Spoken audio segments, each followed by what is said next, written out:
Hello, Diaz here, founder owner Greenwood Dental. Welcome back to another video. Today I would like to discuss and explain to you guys what acid erosion means.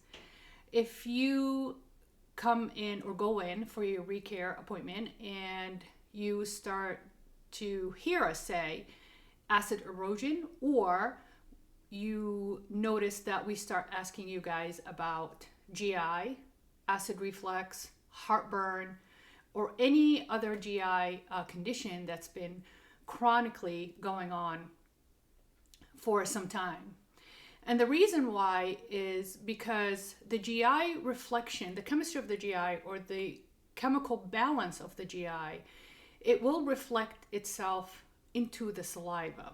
Okay, so remember, saliva is basically a liquid that has a lot of proteins and a lot of enzymes that helps us break down certain things and also helps the teeth get lubricated and get moisturized and get covered by the saliva to protect the enamel and keep the enamel intact and keep the enamel healthy. So if the GI chemistry is off, or the pH of the GI becomes overly acidic, or not up to par to what you need from it to do, then we start seeing, especially with acid reflux and heartburns, we start seeing deterioration of the enamel around the teeth. And it's really hard to describe it, the appearance of the teeth with the acid erosion.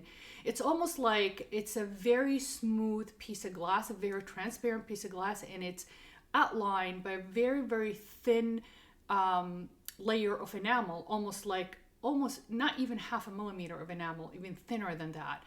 And the reason why that becomes a challenge to maintain your oral health or maintain the integrity of the tooth is because the enamel layer that I talked about and referred to in one of my videos, the enamel layer needs to be at least 2 millimeter thickness in order to protect the tooth from cavity invasion, from deterioration, breakdown, and also as a result, you guys end up with a lot of sensitivity if the enamel is too thin or the enamel is too compromised. So when we see the effect of high acidity or high acidic saliva in the mouth, and we, like I said, we see the results of the acid erosion, it makes us very concerned of how the teeth are protected with such a thin amount of enamel. Most of you guys are not very, very sensitive, but what we see is high decay rate. You start catching on cavities, and also the tooth starts opening up to the sugars and the carbohydrates that we eat, and as a result the fermentation process is a lot higher and a lot faster, and before you know it, you have 4 cavities or 5 cavities where you've gone through the years with no decay diagnosis. So the first thing, if we see a patient that has no track record of decay and the mouth has been stabilized for a number of years and all of a sudden we have 5 cavities, we always go back and try to check what changed in the chemistry.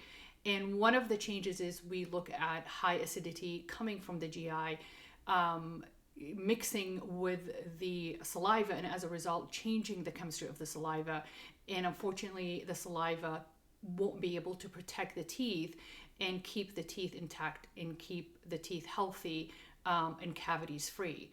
So one of the things that we do, we discuss the medical history, we discuss any GI conditions. That's one of the things we do. And if we cannot find the kind of aha answer, we try to break it down to the diet, what you guys eat, what you guys sometimes constantly sucking on lozenges or a lot of sugary candy, that will change also the saliva, not necessarily coming from the GI.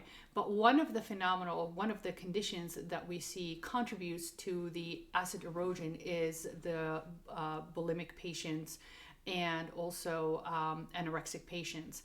Unfortunately, these patients with the eating disorder that is so aggressive, it will definitely reflect the effect of the acidity purging out, and it's always in the perfect pattern of either regurgitating or vomiting out the acidity, and it's always in the back of the upper anteriors, because that's the path of the anorexia, like I said, vomiting or purging out, unfortunately, their systems. So those are, I know those conditions are a little bit more sensitive because they tie in with mental health, but I have treated many patients over the years with those GI conditions or unfortunate habits that will take a toll on the enamel structure.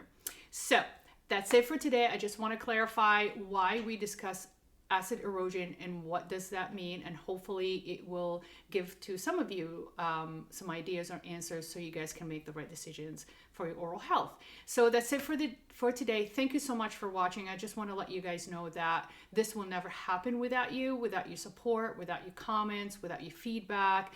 I know even though if you guys don't make, comment or contact us through social media, we are talking to you guys every single day. So thank you so much. And we love you. Be safe, and DS out.